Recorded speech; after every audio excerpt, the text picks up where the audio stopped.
तो आखिर एक लंबे इंतजार के बाद लखनऊ में बारिश हुई और इस बारिश ने लखनऊ वासियों के चेहरे पर खुशी ला दी। हर तरफ मौसम खुशगवार हो गया और लखनऊ नगर निगम की वजह से हर तरफ झीलें और तालाब बन गए। झीलें और तालाबों को लोगों ने खूब मजा लिया, खूब मौज मस्ती की। मगर इसी बीच में एक ऐसी घटना सामने आती है जिसने लखनऊ को शर्मसार कर दिया है। जी हाँ, हम बात कर रहे हैं गोमती नगर लखनऊ में हुई एक ऐसी घटना जहां बाइक पर आ रही है एक युवती को जबरदस्ती पानी में गिरा दिया गया। बाइक से आ रही ये युवती जब पानी से क्रॉस कर रही थी उसी दौरान वहां पर मौजूद शोहदों ने उसको पानी में गिरा दिया और उसको पानी में गिराने के बाद अश्लील हरकतें करने की भी कोशिश की, पर वहां पर मजमा ज्यादा होने की वजह से ऐसी घटना रुक गई। आपको बता दें जो घटना हुई है ये लखनऊ के सबसे पॉश एरियो में से एक गोमती नगर में हुई है और ये एरिया अपने वीवीआईपी मूवमेंट्स के लिए मशहूर है। आप इस वीडियो में और हमारे पीछे देख सकते हैं कि यहाँ पर निकलने वाली 10 में से 9 गाड़ियाँ 30 लाख से ऊपर की हैं, यानी आप समझ सकते हैं कि यहाँ की सोसाइटी किस हद तक डेवलप्ड है। और उसके बाद इस तरीके के वीवीआईपी मूवमेंट होने के बाद भी यहाँ पर पुलिस नदारद थी और पुलिस के सामने या पुलिस की गैर मौजूदगी का फायदा उठाते हुए लोगों ने इस तरीके की हरकत को अंजाम दिया। इस दौरान कई गाड़ियों के ऊपर पानी छोड़ा गया, कई बाइक सवारों को गिराने की कोशिश की गई और इस तरीके की घटनाएं सिर्फ और सिर्फ कहा जाए तो गोमती नगर में हुई हैं। और ये एरिया लखनऊ का सबसे पढ़ा लिखा और सबसे विकसित एरिया माना जाता है। आपको बता दें इसको लखनऊ का नया लखनऊ भी कहा जाता है। क्या नए लखनऊ में आए हुए लोग पैसे के साथ सभ्यता को खो चुके हैं। और ये काफ़ी अपने आप में सोचने की बात है कि जहाँ पुराने लखनऊ में लोग मौज मस्ती घूमना फर्राटे करना इस तरीके की हरकतों में लिप्त रहे, वहीं नए लखनऊ में जहाँ पर जिस जगह पे ये घटना हुई है उसके बिल्कुल बराबर में 100 मीटर भी आपको नहीं खिसकना है, होटल ताज है। बिल्कुल बगल में आपका काशीराम पार्क है, उसके बिल्कुल बगल में आपकी चटोरी गली है और उसके बिल्कुल बगल में रिवर फ्रंट है। यानी 5 से ज़्यादा वीवीआईपी जगह होने के बाद भी इस तरीके की घटनाएं हो जाती हैं और वहाँ पर पुलिस को कानो कान खबर नहीं होती।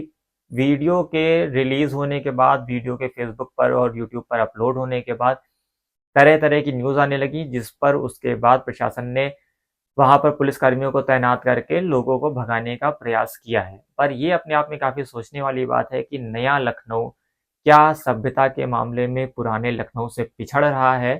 पुराना लखनऊ जो मशहूर है अपनी सभ्यता, अपने कल्चर, अपनी आर्ट और अपनी विरासत के लिए, क्या नया लखनऊ एक नया मिसाल बन रहा है अपनी फूहड़ता, अपने अश्लील कार्यों के लिए। जी हाँ, आपको बता दें नए लखनऊ में कई ऐसे काम बार बार हो रहे हैं जिसके कारण वो एक नई तरीके की कंट्रोवर्सी में आ रहा है। यहाँ पर जिस तरीके क्लब्स खुल रहे हैं, जिस तरीके के बार खुल रहे हैं, इसको लेकर भी प्रशासन बार बार न्यूज़ निकालता है कि फला क्लब में ये हरकत हो गई, फला क्लब में ये हरकत हो गई।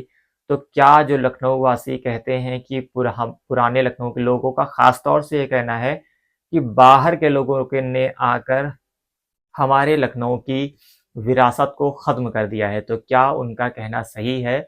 और जिस तरीके की घटनाएँ अब लखनऊ के नए लखनऊ में ख़ास तौर से देखने में आ रही हैं, क्या वो लखनऊ की विरासत को ख़राब कर रहे हैं? और ताज्जुब की बात ये है कि वहाँ पर वीवीआईपी एरिया होने के बाद हज़ारों कैमरे लगे हुए हैं, पुलिस मॉनिटरिंग होती है और लगातार बड़े-बड़े नेता मंत्रियों का आना-जाना होता है। आप वीडियोज़ में देख सकते हैं बीएमडब्ल्यू, डिफेंडर, फॉर्च्यूनर इस तरीके की महंगी गाड़ियां जिनकी कीमत 2-2 ढाई-ढाई करोड़ रुपए है, वो आपको हर क्लिप में देखने को मिल जाएगी। यानी वहां पर आने वाले लोगों के ओहदे और हैसियत का अंदाजा भी आप उनकी गाड़ियों से लगा सकते हैं। उसके बाद अगर इस तरीके की घटनाएं वहां पर हो जाती हैं, मैं ये नहीं कह रहा हूँ कि ये ओहदेदार कर रहे हैं, पर उन ओहदेदारों के बीच में अगर कोई इस तरीके की हरकत करके चला जाता है तो ये अपने आप में काफ़ी निंदनीय बात है। और हमें ये सोचना चाहिए कि हमारी मौज मस्ती अपनी जगह पर है, पर किसी को तकलीफ देने से कोई फ़ायदा नहीं है। वो लड़की इस टाइम क्या फेस कर रही होगी कि एक लड़की अकेली और कम से कम 200 लोगों की भीड़ जिसने उसको घेर रखा था सिर्फ अपनी मौज मस्ती के लिए। क्या वो लड़की मौज मस्ती का साधन है? क्या महिलाओं के लिए यही व्यवहार रह गया है हमारे समाज में कि जब हमारी मर्जी हो हम उसको माँ का दर्जा दें, जब हमारी मर्जी हो हम उसको बहन का दर्जा दें, और जब हमारी मर्जी हो हम उसको एक कठपुतली की तरह इस्तेमाल करके और अपनी मौज मस्ती के लिए यूट्यूब और इंस्टाग्राम पे फेमस कर दें।